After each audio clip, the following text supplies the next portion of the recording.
Escucha el corazón del balancín, metalúrgico soy, con su latido. Mi profesión es domeñar metales, valen mis manos más que mi apellido, valen mis manos más que mi apellido. Bienvenidas amigas y amigos, esto es nuestro séptimo programa de La UJC Habla. Las industrias conocen mis servicios, en mí cobran vigor los minerales. Si se habla... Bueno, y como siempre la barra que labura en esto, Natalia Orozco, Doris Orozco, Virginia Viera, Leo Besonar, quienes hablan Marcos Valdivia y Nicolás Villar. Metalúrgico soy, reclamo un techo y una ciencia que vele por mi vida, armonía escolar para mis hijos, capullo de mi sangre dolorida, capullo de mi sangre dolorida. Metalúrgico soy, hierro y acero, soy estaño, aluminio, bronce y cobre, dulce aleación de aromas industriales, para que huela mejor el mundo pobre, para que huela mejor el mundo pobre. Bueno, arrancamos en un principio saludar y felicitar a los que participaron de la marcha del 14 de agosto, Día de los Mártires Estudiantiles, acá en Maldonado y también a nivel país. La verdad que fue una jornada muy emotiva y recordatoria para todos nosotros que tiene que quedar el 14 de agosto, no tiene que ser solo el 14 de agosto, sino el 15, 16 y cada día de nuestras vidas, ¿no? En marcar esa lucha y seguir trabajando para mejorar las condiciones del pueblo, de la educación y de la juventud uruguaya, ¿no? Bien, y ahora sí, sin más, vamos a, como siempre, comenzar con la rueda de noticias para todos ustedes.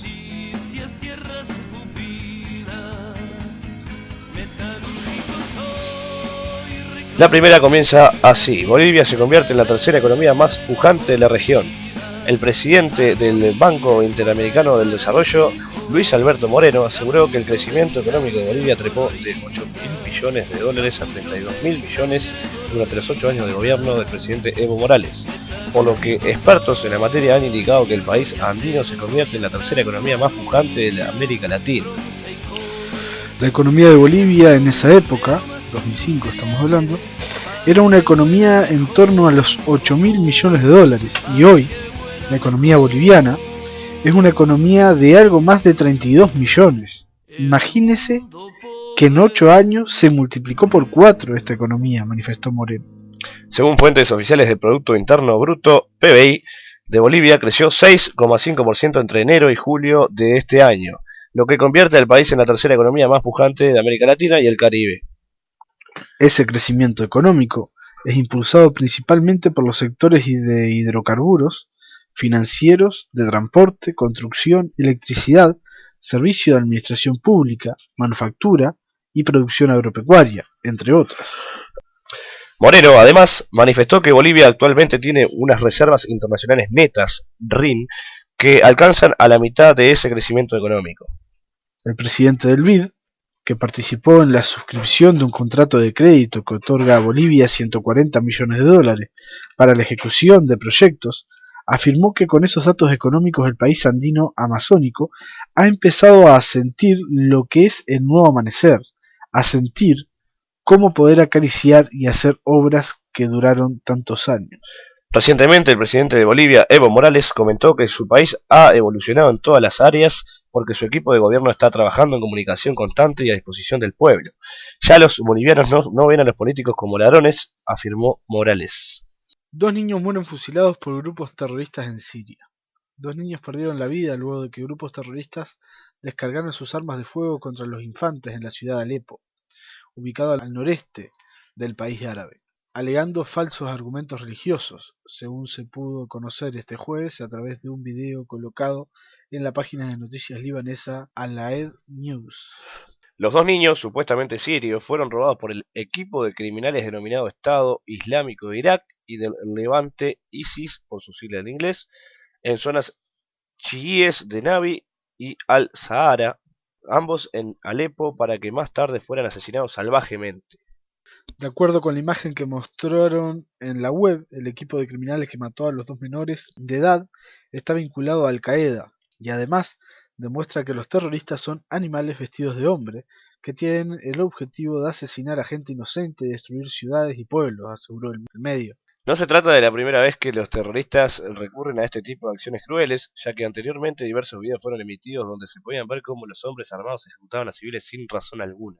La citada página de noticias árabes asegura que los terroristas buscan provocar una guerra sectaria y de esta forma acabar tanto con el pueblo como con las estructuras del país sirio. Hasta el momento, diversas organizaciones internacionales de derechos humanos han acusado a los terroristas de cometer crímenes de guerra durante su levantamiento que trata de derrocar al legítimo presidente del gobierno sirio, Bashar al-Assad. Recientemente, autoridades sirias decidieron otorgar libertad a unos 94 exintegrantes de grupos opositores armados que abandonaron sus filas, entregaron las armas y se comprometieron a no alzarse nuevamente contra el Estado.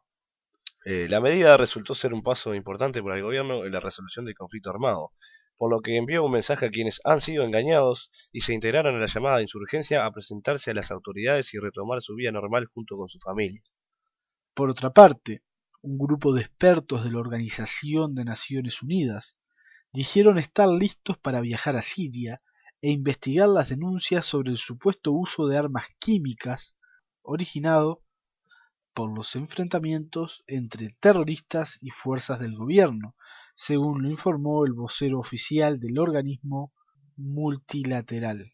En marzo de 2001, Siria ha sido escenario de múltiples disturbios y matanzas indiscriminadas, generadas principalmente por opositores armados y asesorados militarmente por potencias occidentales que han buscado sembrar el terror para derrocar a al-Assad. Bueno, Marcos, y sin lugar a duda, lo que ha marcado las noticias internacionales en estas últimas horas es lo que está pasando en Egipto, ¿verdad? Sí, la verdad que sí está sonando bastante fuerte ese conflicto. Y estaría bueno que claro, yo diría algo. de centrarnos un poco en las internacionales, lo que está pasando en Egipto, tema que conversamos un poco con Yabuz en aquella entrevista que le realizaron. Y bueno, entonces te propongo empezar esta seguilla de noticias sobre Egipto con esta que titula Telesur: Conozca el origen de la crisis en Egipto. Conozca el origen de la crisis en Egipto. Con la caída del régimen del expresidente egipcio Hosni Mubarak en 2011 y tras la llegada al poder por la vía democrática de Mohamed Mursi, el pueblo de Egipto pensaba que terminaba el periodo de crisis en el país norafricano durante 30 años. Mursi surgió de las filas de la agrupación Hermanos Musulmanes, un movimiento islamista prohibido en el país durante décadas, y se convirtió en el jefe de su brazo político, el Partido Libertad y Justicia. Llegó al poder por elección popular, pero los pocos avances en sus promesas electorales generaron desconfianza en la nación. Para gran parte del pueblo egipcio, el presidente islamita, derrocado el pasado 3 de julio, no estaba resolviendo los problemas económicos y sociales del país. La desconfianza que le guardaba buena parte de la población a Mursi estalló el 22 de noviembre de 2012, cuando el mandatario egipcio blindó sus poderes ante la justicia hasta la entrada en vigor de una nueva constitución, lo que motivó grandes protestas de la oposición, que lo calificó de nuevo faraón. Los críticos dijeron que la Carta Magna equivalía a una forma de ley marcial. Ya viene hace tiempo esto, ¿no? Bien. Entonces, a partir de esa fecha, Egipto se fue polarizando cada vez más entre los simpatizantes del mandatario islamita, Mursi, y sus opositores, a los que se incluyen miembros de la izquierda, liberales y seculares.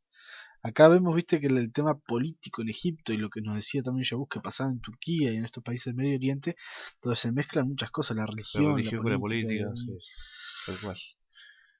Y bueno, continuamos. Dice, a finales del abril pasado, activistas de la oposición crearon la base para el movimiento de protesta contra Mohamed Mursi llamado Tamarod, que significa revuelta en árabe.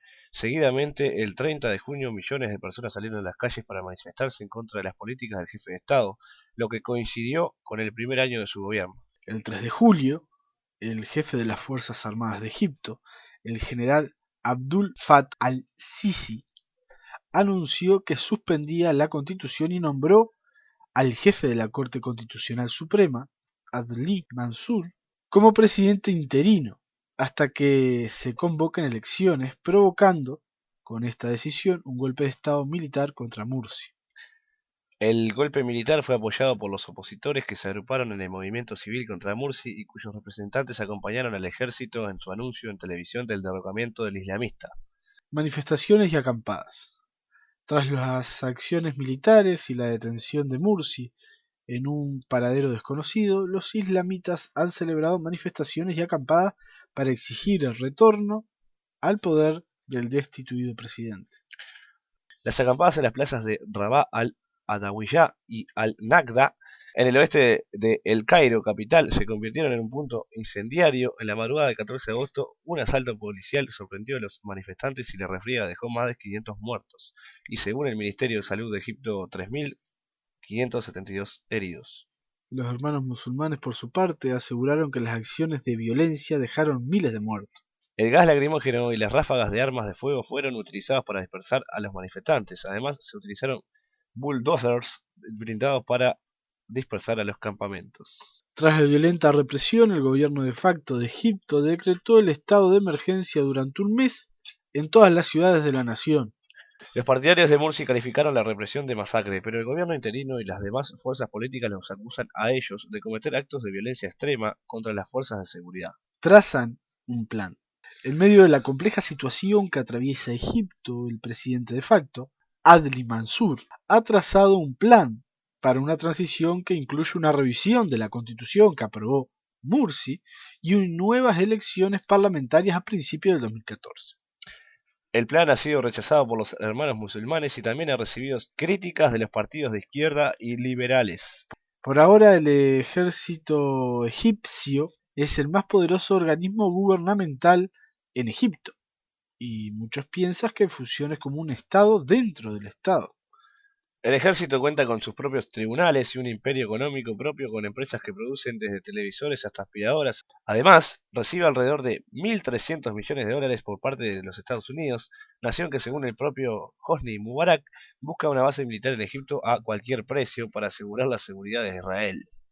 Estados Unidos nos ha estado presionando siempre para obtener bases militares en Egipto, y siempre me negaba a autorizarlo, había afirmado Mubarak en una conversación grabada desde la prisión de Tora, en El Cairo, donde cumple condena por la muerte de 850 manifestantes durante la rebelión popular en su contra en enero de 2011. Al gobierno estadounidense lo que le importa es asegurar la seguridad de Israel y por ello ha estado presionando a los árabes durante largo tiempo para lograr ese objetivo, enfatizó el ex mandatario. En noviembre del 2011, Hosni Mubarak reveló un presunto plan para dividir a toda la región de Medio Oriente, orquestado de forma conjunta por los gobiernos de Estados Unidos e Israel, y el cual cuenta con el respaldo de otros estados aliados a Occidente. Figura neutral. Tras el golpe militar, el ejército buscó figuras neutrales para tratar de limar asperezas en la transición que vive Egipto. Una de estas personalidades es el Premio Nobel de la Paz, Mohamed El Baradei, quien fue nombrado vicepresidente interino de la nación norteafricana. En medio de los enfrentamientos de este 14 de agosto, El Baradei presentó su dimisión. En un comunicado defendió su postura. No puedo seguir asumiendo la responsabilidad de las decisiones con las que no estoy de acuerdo y temo sus consecuencias. No puedo asumir la responsabilidad de una sola gota de sangre. Crisis económica. Egipto no solo vive una crisis política, también está sumido en una crisis económica porque no logró conseguir el préstamo de 14.500 millones de dólares que negociaba con el Fondo Monetario Internacional y que obligaría a eliminar subsidios y subir los impuestos. A ello se suma que el desempleo alcanzó el 13% y una baja en el turismo producto de las revueltas populares. La libra egipcia se devaluó un 10% desde finales del 2012 y la reserva de divisas extranjeras se han desplomado más de un 60% desde principios del 2011.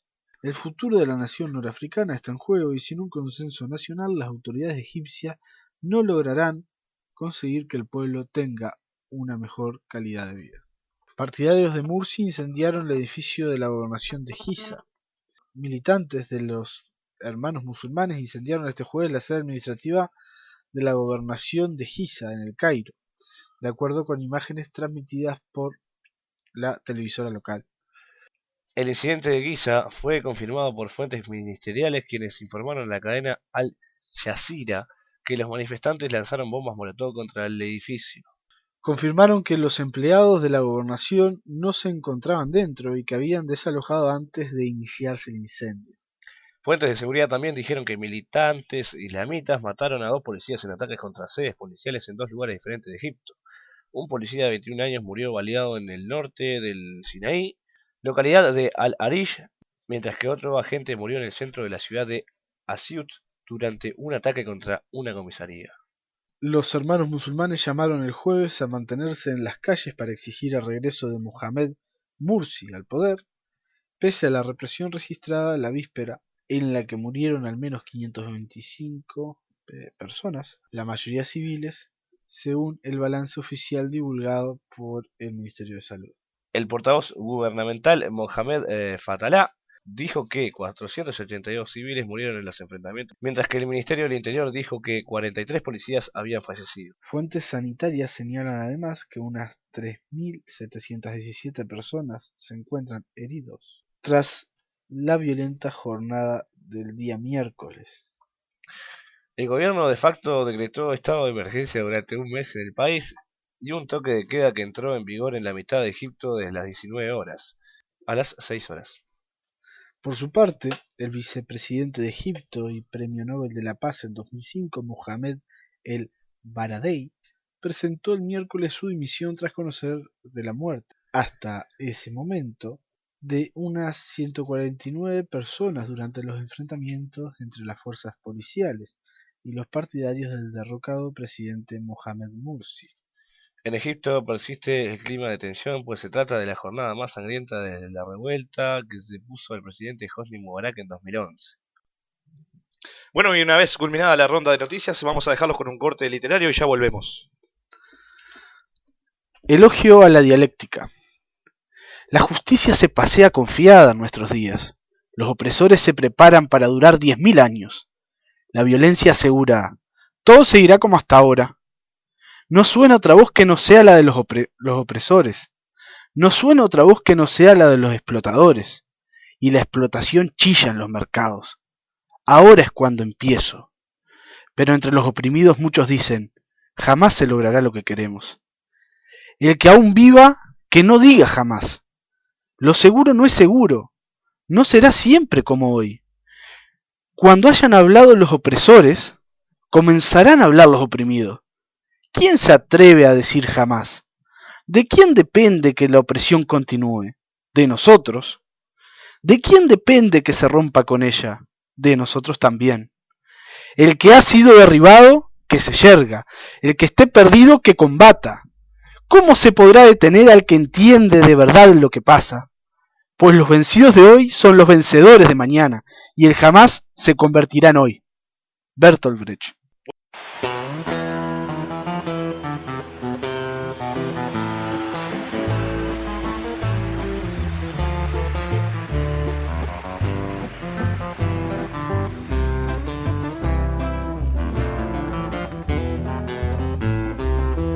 Yo sé que en el pago me tienen idea, porque a los que mandan no les cabresteo, porque despreciando las huellas ajenas, si abrirme camino para ir donde quiero, porque no me han visto lamber la coyunda, ni andar hocicando pa' hacerme de un peso, y saben de sobra que soy duro de boca y no me asujeta ni un freno mulero, porque cuando tengo que cantar verdades las canto derecho nomás a lo macho, aunque esas verdades muestren bichera donde nadie escriba que hubiera gusano, porque el copetudo de riñón cubierto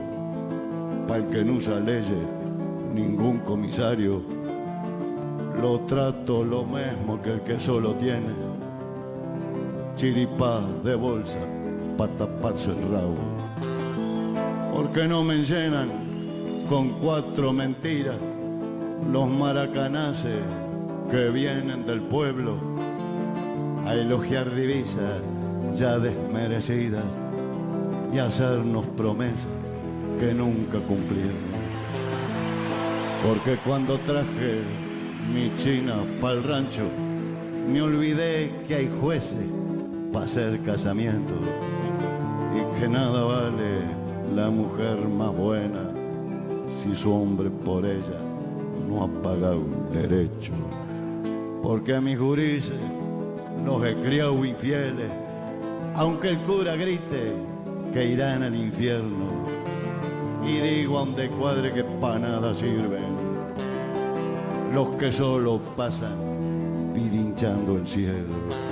Porque aunque no tengo ni han de caerme muerto, Soy más rico que esos que agrandan sus campos, pagando en sancochos de tumba reseca al pobre peón que echa los bufes hinchando. Por eso en el pago me tienen idea, porque entre los ceibos estorba un quebracho, porque a todos ellos le habían puesto la marca y tienen envidia de ver mi orejano. Y a mí que me importa, soy chúcaro y libre, no sigo a caudillo ni en leyes me atraco, y voy por los rumbos clareados de mi antojo y a nadie preciso.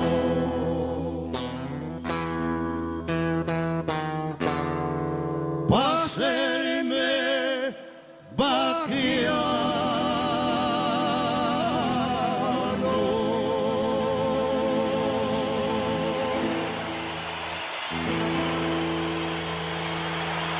Bueno, ahí teníamos El Orejano, letra de Serafín J. García y los intérpretes, los olimareños. Y ahora, Nico, si querés pasarnos a contar lo que se viene.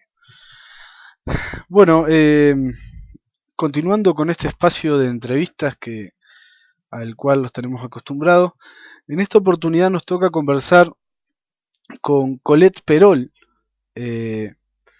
graduada en Harvard, que está vinculada a lo que es la actividad sindical en Estados Unidos, principalmente a los sindicatos de la medicina y los servicios.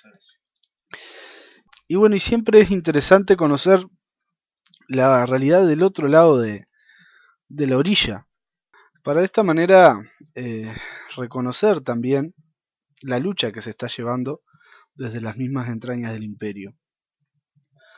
La entrevista es muy rica en todo sentido, quizás conspire un poco el tema del idioma, pero Colette supo llevar muy bien el español y nos cuenta, sobre todo yo creo que es interesante que prestemos atención, cómo ese modelo neoliberal que exporta las empresas y las hace funcionar en terceros estados que se pretenden tengan una composición del estado mínimo, donde no se controle y de esta manera ellos vengan a llevarse esas riquezas sin dejar demasiado en el lugar donde están enclavadas, cómo eso tiene también una contrapartida dentro de Estados Unidos y cómo esto ha transformado la lucha dentro del mismo Estados Unidos, ya que la gran clase obrera está fuera del país y esto tiene una incidencia muy importante en lo que es la lucha dentro de este país,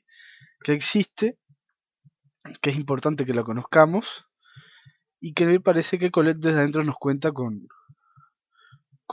mucha precisión. Entonces, Marcos, sin más, te propongo darle play a ese audio. Sí, Nico, nos vamos despidiendo y bueno, desde ya recordarles que estamos en la JC Habla en Facebook y bueno, hasta la próxima, que lo disfruten. Arriba. Colette, ¿por qué no nos cuentas un poco en qué sindicatos trabajaste y en qué estás trabajando ahora? Ok, pues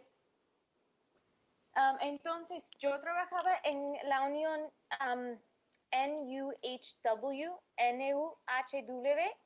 la Unión Nacional de Trabajadores de Salud, National Union of Healthcare Workers, NUHW. Y ellos, pues nosotros somos el grupo quienes como nos dividimos de un grupo, un sindicato mucho más grande. Ese sindicato se llama SEIU, SEIU, y el Service Employees International Union, la Unión Internacional de Trabajadores de los Servicios. Y son una unión muy grande y son, pues, representan trabajadores de salud, de las industrias de servicio, más o menos. Incluso nosotros, pero esas industrias son las dos más grandes. En este momento, en este país, las industrias de servicio y la industria de salud, esas son las dos industrias con la más potencial de organizar a los trabajadores, pues, porque son las industrias más grandes en este país en este momento. No tenemos las fábricas en que trabajan la clase obrera por la desindustrialización. Pues entonces se habla de la industria de salud y las industrias de servicio como las dos industrias más importantes de organizar en este momento. SEIU es muy grande y son la unión quien da el más dinero al Partido Demócrata del país. Entonces son lo que se llama el brazo del Partido Demócrata. Son grandísimos, dan como 70 millones de dólares al Partido Demócrata al año o algo por ahí, no creo que tengo la cifra exacta, pero algo por ahí. Entonces son muy vinculados con el gobierno y todos sabemos lo que pasa cuando el movimiento sindical se vincula con tanta amistad al gobierno. Se llama, yo quiero usar una expresión en inglés. Ese es el momento en que el movimiento sindical se han vendido al gobierno, ¿no? Para el CIU, ellos son buenísimos en términos de las relaciones públicas. Entonces, saben qué tipo de raza de trabajador de poner en toda su literatura, en sus páginas de internet, etcétera, para parecer como vienen de los trabajadores, como su trabajo viniera de los trabajadores. Pero es totalmente lo opuesto. Entonces hay unos locales de la Unión, y la Unión existe en todo el país. Hay unos locales de la Unión quienes han intentado realmente organizar a los trabajadores, y la Unión, la Oficina Internacional de la Unión, que no está ahí en donde queda el local, decide que la Unión, quien está realmente organizando a trabajadores, que está realmente poniendo tanta presión en el empleador, que el empleador tiene que dar a los trabajadores lo que pidan los trabajadores.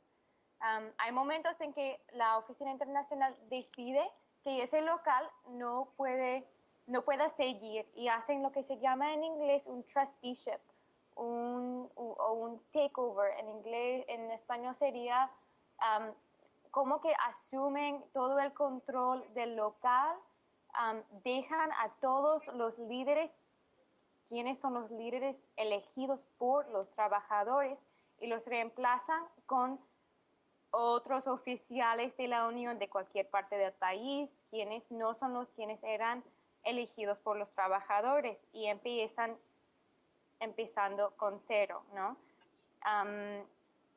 Y ese proceso que se llama trusteeship, muy común con el CIU. Nosotros en UHW, la Unión Nacional de Trabajadores de Salud, viene de una lucha así. Somos uno de los primeros, pues nosotros no vamos a dejar que este fenómeno siga pasando y nosotros vamos a crear una unión separada al momento en que la Oficina Internacional decida quitarnos de la unión. Entonces, no sé si me explico bien, pero nosotros entonces somos la unión, uno de los primeros uniones de luchar en contra de esa política muy de arriba hacia abajo que siempre implemente SEIU.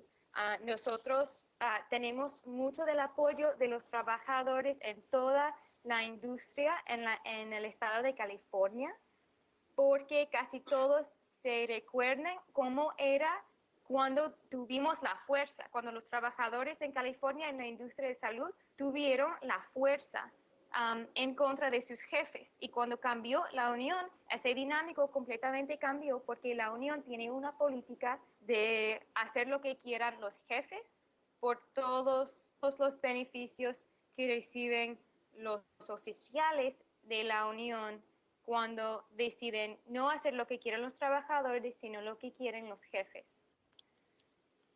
Entonces tuvimos unas elecciones para que los trabajadores pudieran votar para cuál unión querían. Estamos hablando de un grupo de trabajadores que son 43,000 trabajadores, entonces eran las elecciones más grandes del país desde los años 40. Entonces estamos hablando de unas elecciones muy grandes, muy importantes para el movimiento sindical. Todo el movimiento sindical decía que el resultado de nuestra lucha determinaría la dirección del movimiento sindical en general. Y nosotros nos perdimos las elecciones y vamos a ver pues todo lo mismo, ¿no? Todo lo mismo de una unión que no está para los trabajadores, sino para los jefes, por una serie de beneficios que reciben. Los beneficios que reciben son muy importantes, son interesantes, y yo pudiera hablar de eso también, pero esa descripción es la idea básica para que nosotros luchamos ahí. Y ante todas estas, digamos que todas estas órdenes verticales que vienen de la dirigencia de los sindicatos, desde el gobierno, ¿cómo se movilizan todo el grupo este sindical del que me cuentas?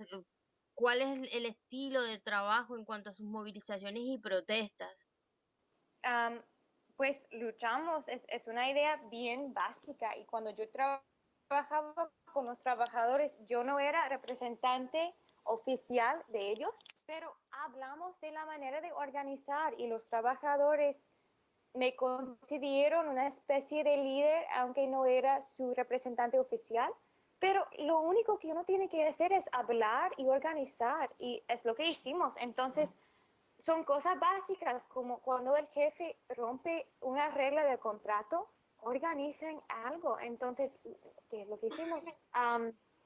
Decidimos que todos los trabajadores iban, por un ejemplo, el jefe de un departamento no les daban las vacaciones y tienen las vacaciones en su contrato, un derecho muy básico para un contrato. Entonces, el jefe estaba negando a todas las vacaciones. Los trabajadores, después de hablar y hablar, y yo, claro, les ayudé a pasar las noticias de uno a otro, que el jefe no les estaban dando sus vacaciones y que tienen el derecho de rogar sus vacaciones. Todos fueron juntos al jefe, todos juntos, estamos hablando de como 15 trabajadores en un turno. El jefe tenía tanto miedo que inmediatamente cambió su política en el departamento. Entonces son cosas básicas. Lo difícil es que cuando uno dice a un trabajador que nada va a cambiar, que tiene que hacer lo que quiera su jefe, nadie va a movilizar. Entonces es un concepto muy básico y nosotros luchamos bastante cuando yo estaba ahí. Pero, por ejemplo, la Unión ahora está haciendo cosas muy interesantes. También la Unión representa a los psicólogos ahí en California con una compañía en específica. Y los psicólogos no tienen pues hay un sistema en California que se llama Kaiser Healthcare, y son la organización de salud más grande pues uno de los más grandes del país, pero específicamente en California ellos son la organización más grande, y están haciendo que todos los psicólogos no puedan ver a sus clientes con mucha frecuencia, pero al nivel absurdo. Entonces hablan con alguien quien se intenta suicidar con bastante frecuencia. Y normalmente un psicólogo tendría la capacidad de ver a esa persona 1 vez, 2 veces a la semana, porque es una cuestión de vida, ¿no?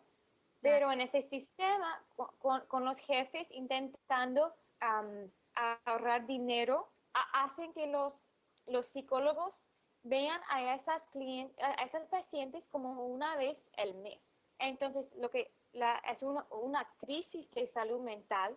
Estamos hablando en realidad de unas muertes que pasó en este clima. Estamos hablando de personas realmente con dificultades mentales, sin la capacidad de ver a su doctor, o pues no sería su doctor, pero su psicólogo. Y es una crisis. Y entonces la Unión hizo, pues los psicólogos ahí no es muy, yo pues nunca pienso de los psicólogos como un grupo de trabajadores muy organizados, pero la unión de los psicólogos en California es muy, muy fuerte y saben cómo analizar lo que está pasando en su industria y ven que los jefes están completamente en contra de lo que sería un sistema eficiente de salud y como justo a los pacientes, justo, claro, a los trabajadores, y luchan y acaban de publicar un informe, el informe más comprensivo. Se considera el informe más importante de la industria en este momento y habló en términos básicos e importantes de todo lo que estaba haciendo el empleador y lo publicó en todos lados. Se llama The White Papers, los papeles blancos. Y entonces muchos medios de prensa empezó a escribir sobre los papeles blancos, y después de unas semanas después de la publicación, Kaiser, el empleador, cambió su política y los psicólogos ganaron. Y ahora tienen menos presión porque estaban trabajando, no sé, 11 horas al día. Ahora tienen menos presión en su propio trabajo, en su propia cultura de trabajo, en su propio, no sé, como capacidad mental en el trabajo. Y también ganaron los pacientes, porque los pacientes ahora tienen la capacidad de ver a su psicólogo más que una vez al mes o lo que sea. Entonces, otro ejemplo. Lo importante en este ejemplo es que nosotros, la Unión NUHW, ganaron eso. La otra, pues por decirlo así, nuestro enemigo, y yo creo que el término enemigo es muy importante, yo creo que son el enemigo del pues de la clase obrera, ellos no hacen publicaciones así. Claro, no organizan a los trabajadores tampoco, y yo pudiera hablar más de eso, pero no sé, que cada lucha necesita sus estrategias diferentes y de hecho necesita usarlos todos a la vez, ¿no? Y así ahí la otra unión no hace nada de eso, porque de publicar una crítica tan fuerte en los medios de la prensa es algo peligroso para los trabajadores y para los oficiales de la Unión, si los oficiales de la Unión no están realmente intentando luchar en contra del empleador. Por lo que has contado, para hacer a modo de resumen, a ver si hemos entendido bien, los dos sectores sindicales más importantes, los dos sindicatos más importantes que hay en Estados Unidos en este momento es el de la salud y servicio, ¿no? Más o menos, sí. Bien. Vos decías que eso está dado por la baja industrialización. Me imagino que, o sea, en otros momentos, en un momento más industrializado de Estados Unidos, quizás hubieran sido otros sectores, pero es normal que un país Claro. que tiene empresas en otros países, o que la mano de obra la aportan en otros países a veces con las transnacionales, sean el servicio y la salud los sectores que anuclien más trabajadores. Entonces, a partir de ahí nos dijiste que se separó un sector de este sindicato de la salud, y se separa principalmente por no estar de acuerdo con las políticas que llevaba la dirección del sindicato ese que nos contabas. ¿Cómo era que se llamaba? SEIU. Ahí va. Bien. Entonces, la pregunta sería un poco, entendiendo que lo que los diferencia principalmente es que esta nueva organización a la cual tú perteneciste defendía defendía sinceramente los intereses de los trabajadores, ¿no? Eso quizás sería la primera diferencia que podemos marcar a partir de lo que tú nos cuentas. Y que los otros medios que transaban o negociaban o defendían intereses de la patronal, de los jefes. A partir de acá la pregunta es, ¿cuáles han sido las dificultades que se le ha planteado a un movimiento sindical como al que tú perteneces, o para el cual tú trabajaste en las campañas anteriores, que sí defiende los intereses de los trabajadores? ¿Cuáles han sido las dificultades que han enfrentado en Estados Unidos? ¿Cuáles son las principales trabas que se le han puesto? Los problemas más graves que han tenido para poder desarrollar su trabajo, para poder llevar a cabo la defensa de los derechos de esos trabajadores para los que trabajan, ¿no? Bueno, valga la redundancia. Sí, entonces, pues yo diría que la lucha más grande es que hay todo un grupo de uniones con intereses quienes son más vinculados a los intereses del empleador. Suena bastante obvio, pero es muy difícil de realmente organizar a trabajadores cuando los oficiales y los representantes y los líderes de la unión no quieren organizar, cuando lo que quieren hacer es ayudar a los jefes. Y tenemos el problema que tenemos es CIU y sus uniones, amigos de ellos, han hecho mucho trabajo de aparecer como si fueran por la clase obrera, y han convencido a casi todo el país que son por la clase obrera, mientras no están, que toda la prueba, si uno entiende la política del movimiento sindical, toda la prueba dice que ellos han ayudado a los jefes y en maneras grandísimas. Han hecho mucho de ayudar, digamos, valor a la compañía en vez de rogar el valor para el trabajador. Entonces, eso sería un obstáculo que tiene el movimiento sindical, es que no hay gente no hay oficiales y líderes y representantes quienes van a luchar. Y cómo no se puede organizar a los trabajadores si no hay nadie para organizarlos. Eso sería un obstáculo grandísimo. Y en contra de eso, lo que luchamos con la última campaña en California. Pero hay otros obstáculos también. Claro que hay los obstáculos de que, pues, cuando uno tiene que salir del trabajo, ir a la familia y cuidar a la familia, no hay mucho tiempo de organizar afuera del trabajo. Estamos hablando también de, pues, estamos en este momento,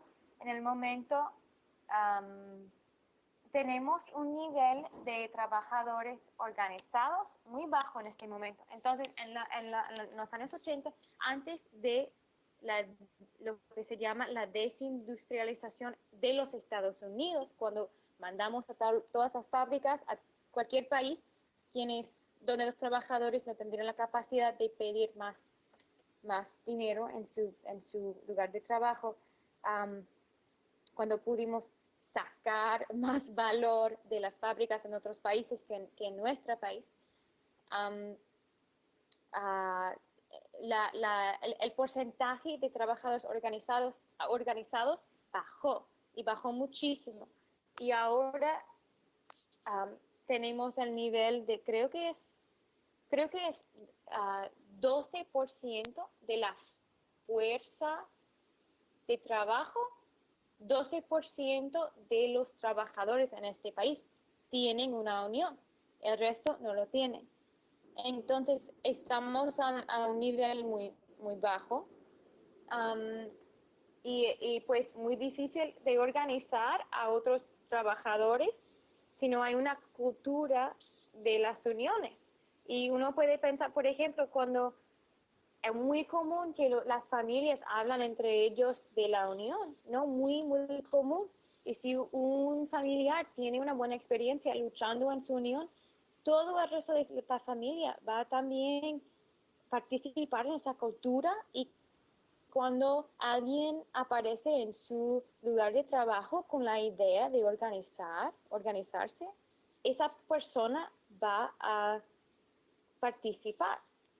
Pero si no hay nadie en su familia con unión, o si no hay nadie en su familia con experiencia buena en las uniones, no van a hacer nada. Entonces uno necesita, pues un país necesita una cultura de un movimiento sindical. Cuando hay más trabajadores organizados, es más fácil y más rápido de organizar a otros. Si uno piensa al nivel más básico de la unidad de la familia, ¿no? Entonces, con estas bajas el clima es muy difícil. Y otra cosa, yo puedo pensar en un par de otras cosas. Las uniones después de la desindustrialización, las uniones, sus líderes y oficiales quedaron con la misma demográfica que tuvieron antes en las fábricas. Entonces, los líderes de las uniones son mayormente hombres blancos viejos. La mayoría de la clase obrera es latino o afroamericano.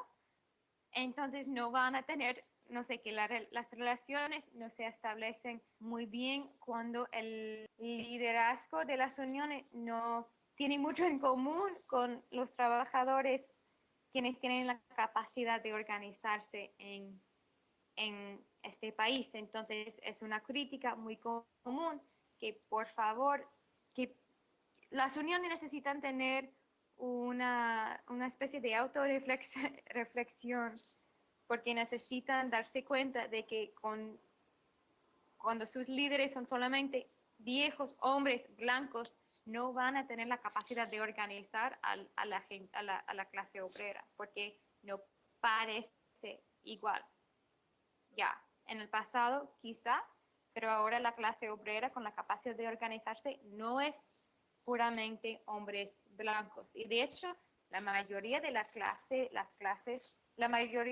obrera que tenemos la capacidad de organizar, la gran mayoría en la industria de los servicios, por lo menos, y bastante en la industria de la salud, son por lo menos mujeres y casi siempre personas de color, como se dice en los Estados Unidos. Colette, Ujú. esto es interesante porque aquí es donde se empieza a vincular la lucha sindical con otras luchas del pueblo, como la Ujú. migración y todo eso. Pero queríamos detenernos un poquito en esta reflexión que vos hablabas recién sobre cómo después del 80 Estados Unidos se desindustrializa debido al neoliberalismo, ¿verdad? Y las empresas Claro, pasan.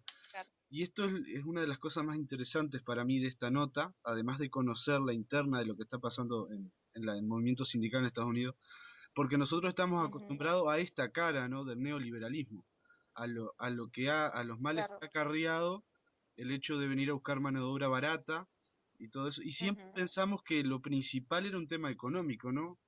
De estados mínimos que no pusieran muchas trabas a estas grandes transnacionales que llegaban a nuestros países y con Ujú. eso consiguieron una mano de obra más barata. Pero también reflexionar sobre lo que nos contabas vos, que de alguna manera ellos se estirparon el problema de, claro, de los gremios, de la lucha de clase ahí adentro, de alguna manera llevándolo a otro lado, que no es poco. Es decir, verlo también, primero, mano de obra más barata en terceros países, pero además desmovilizar la lucha dentro del mismo Estados Unidos, producto de que al mandar las industrias para afuera desmovilizás y todos los males que nos contabas que eso ha acarreado, ¿no? Como Ujú. esto de que influye hasta ahora en esta dirigencia que pareciera ser que quedó estancada en los 80 y que no Ujú. representan a esas masas de latinos, afroamericanos, Ujú. que hoy son los trabajadores de Estados Unidos. Entonces, sobre esto, no sé si podrías contarnos cómo están integrados estos sindicatos ahora y cómo se relacionan con otras luchas del pueblo americano. Claro, y eso es muy importante. Lo que se dice mucha gente es después de tanto tiempo con un movimiento sindical tan am, como tormentado y con tan poca capacidad de hacer nada, am, ¿cuál es la manera de organizar a la gente? Y hay mucha gente muy izquierdista, de hecho, quienes dicen, ok, no podemos usar las uniones ya, que no están organizando a nadie, no está funcionando. Y son muy izquierdistas y dicen, tenemos que buscar otras maneras de organizar. Y en este país, en este momento, se nota que la mayoría de las luchas, quienes están realmente movilizando al pueblo, son luchas afuera de cuestiones de trabajo mismo.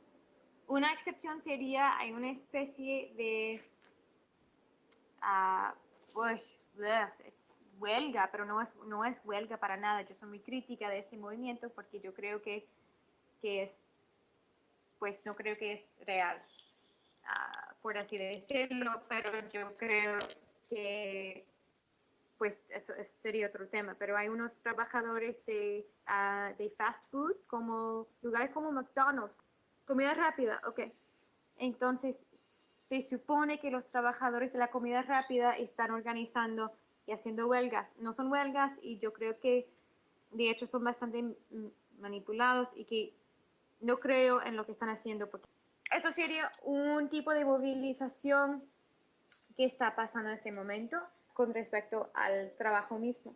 Entonces, hablando de la manera en que el movimiento sindical se ha vinculado, se ha juntado con otras luchas sociales, o si tiene la capacidad de hacerlo, o si, si ha, si ha intentado ver que su lucha es más amplio que puramente las luchas diarias dentro del lugar de trabajo. Un ejemplo sería lo que ha pasado aquí en el caso de un niño quien era matado, un niño que se llama Trayvon Martin. Y no sé si las noticias han llegado a América Latina, me imagino que sí, pero pues al fin de cuentas es una lucha racial, que se trata de las relaciones raciales en este país.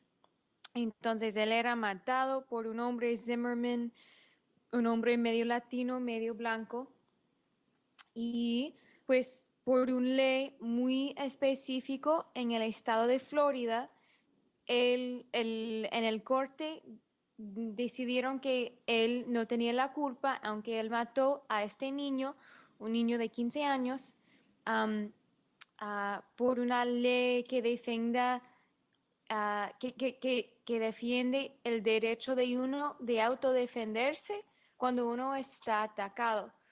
El problema es que no había nadie quien vio la lucha entre Trayvon Martin, el niño, y Zimmerman, el hombre. Y entonces, lo difícil en esta circunstancia es que el niño negro en este país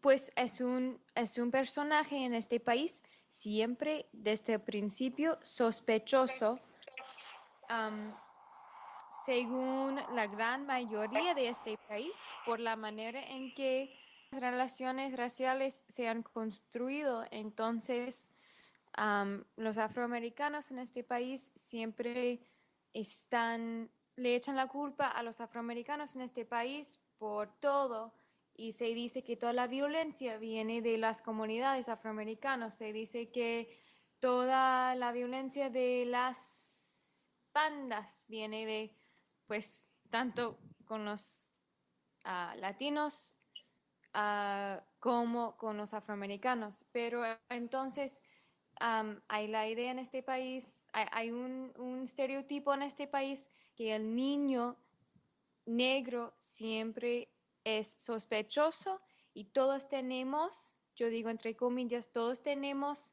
el derecho, todos tenemos el deber de estar sospechosos de ellos. Entonces, lo que pasó cuando este hombre usó como defensa esta ley que dice que uno tiene la capacidad de defenderse, usó esta ley en el corte, entonces, y se llama the Stand Your Ground Law en Florida. Entonces, pues él ganó, no tiene que servir su tiempo en el preso, y el niño de 15 años queda pues sin vida. Es una tragedia para su familia, y invocó una de las protestas más grandes del país. Por todos lados, en todas las ciudades, habían protestas grandísimas, y siguieron meses y meses y todavía siguen. Entonces, la cuestión entonces es cuáles son las cuestiones que van a movilizar al pueblo. Y hay unas izquierdistas muy importantes y muy izquierdistas en este país, quienes dicen quizás el movimiento sindical no es la fuerza que va a movilizar a las masas en este momento. Y es un análisis bien triste, pero es un análisis importante porque el movimiento sindical no ha podido movilizar a las masas en la manera en que unos otros eventos han movilizado a la gente, como el caso de Trayvon Martin. Y eso es una lucha muy importante y realmente movilizó a la gente. Entonces, si el movimiento sindical se ha dado cuenta de que esas luchas son las luchas con que tienen que vincular, la verdad no sé, de vez en cuando han forjado pues vínculos entre otros movimientos muy interesantes. Por ejemplo, había dos circunstancias en que el movimiento gay se ha vinculado con el movimiento sindical, y esas luchas han movilizado a mucha gente. Por ejemplo, hay una compañía de hoteles que se llama Hyatt, y tienen muchísimas violado los derechos de los trabajadores de los hoteles, muchísimo, muchísimo, muchísimo. Los trabajadores en los hoteles no ganan nada, no tienen salud, no tienen nada, trabajan muchísimo, no ganan nada, etcétera. Ah, y son violaciones grandísimos lo que hacen Hyatt. Y entonces, pues el dueño de Hyatt también dona mucho dinero a las causas anti-gay. Entonces, hay unos líderes del movimiento sindical quienes han reconocido de que hay la posibilidad de una puente entre el movimiento sindical y el movimiento gay, y lo llamaron Sleep with the Right People Campaign. Entonces sería um, acuéstense con la gente correcta o algo así. Um, entonces el nombre es una especie de juego, um, pero realmente um, esa, ese vínculo entre esas luchas ha tenido mucho éxito. Movilizó a muchísima gente, muchísima gente en la calle protestando. Entonces, eso sería un ejemplo muy interesante en el cual el movimiento sindical ha dado cuenta de que su éxito dependería de la manera de forjar puentes entre él mismo y otros movimientos. Pero la última cosa que diría es que los líderes de las uniones más fuertes y debo decir las uniones más éticas con principales, pues los sindicatos, quienes están realmente luchando por los trabajadores, lo cual, como dije antes, no existe mucho en este momento, pero esos líderes han dicho, han publicado cosas, han mostrado que la manera en que una unión crece y crea un movimiento más grande que las luchas diarias en el lugar de trabajo es al forjar esos vínculos entre otros movimientos y el movimiento mismo. Entonces, la falta de esas puentes entre los movimientos es una manera muy importante en que el movimiento sindical no está llegando a su capacidad posible porque no está trabajando en eso. Una manera para el movimiento sindical de crecer, y esto es una idea bastante aceptada por el movimiento sindical y las luchas sociales en general en este momento, es el vínculo entre el movimiento de los inmigrantes en este país y los derechos para los inmigrantes y los derechos para los sin papeles en este país y el movimiento sindical. La gran mayoría de los trabajadores en este país son inmigrantes. Y entonces se dice, hay una expresión que dice que los derechos de los inmigrantes son los derechos de los trabajadores, o los derechos de los trabajadores son los derechos de los inmigrantes. Workers' rights are immigrant rights. Immigrant rights are workers' rights. Son cosas que son expresiones que se usan en las protestas, etc. Entonces, con esa idea, el movimiento sindical, junto con el movimiento de los inmigrantes y los inmigrantes sin papeles, ha crecido, y es una idea bastante sin controversia en el movimiento sindical. Entonces tiene la capacidad de crecer porque básicamente todos lo aceptan. Un reto para esa lucha es que los sin documentos, si hablan de su situación con ciertos empleadores, con ciertos empleadores, pudieran ser dejados si dicen públicamente que no tienen papeles. Entonces, la capacidad de realmente hablar de su situación es mucho menos fácil. Y eso sería un reto de que se habla bastante, pero aparte de eso, el vínculo entre el movimiento sindical y el movimiento de los inmigrantes se ha empezado a hacer y es un vínculo que se tiene que seguir haciendo porque está funcionando. Bueno, Colette, te agradecemos muchísimo por todas estas informaciones que nos das, por habernos dado la oportunidad de conocer un poco de la realidad que se está viviendo a nivel sindical y social en Estados Unidos y por permitir escuchar de una persona que está luchando por los derechos de muchos otros estadounidenses la realidad que está pasando en tu país. En serio, muchísimas gracias. Muchas gracias a ustedes y les mando, pues, desde la realidad estadounidense, les mando mucho cariño y mucha fuerza en sus luchas. Y quiero decir también que ojalá que tengamos otras oportunidades de hablar de las maneras de movilizarnos entre nosotros a través de fronteras y a través de políticas imperialistas que se ha forjado en mi país, en muchos países, y que sigamos creando un mundo mejor.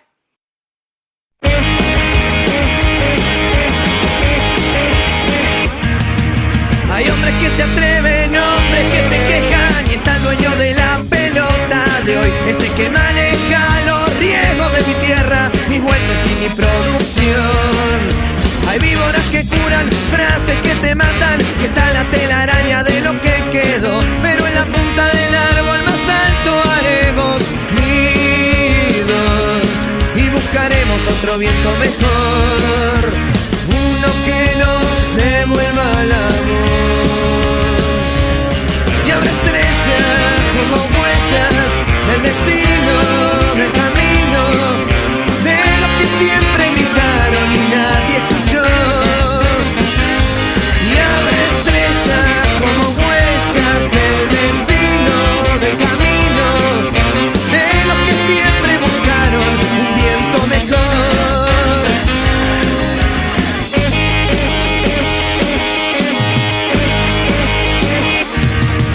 Hay villas de emergencia, emergencias en mi gente y no hay un solo cargo que venga a hablar hoy. Y así en la punta del árbol más alto haremos nidos y buscaremos otro viento mejor, uno que nos devuelva la voz. Y habrá estrellas como huellas del destino, del camino, de los que siempre gritaron y nadie escuchó. Y habrá estrellas como huellas del destino, del camino, de los que siempre buscaron un viento mejor. Y no habrá que pagar después las deudas de no sé quién.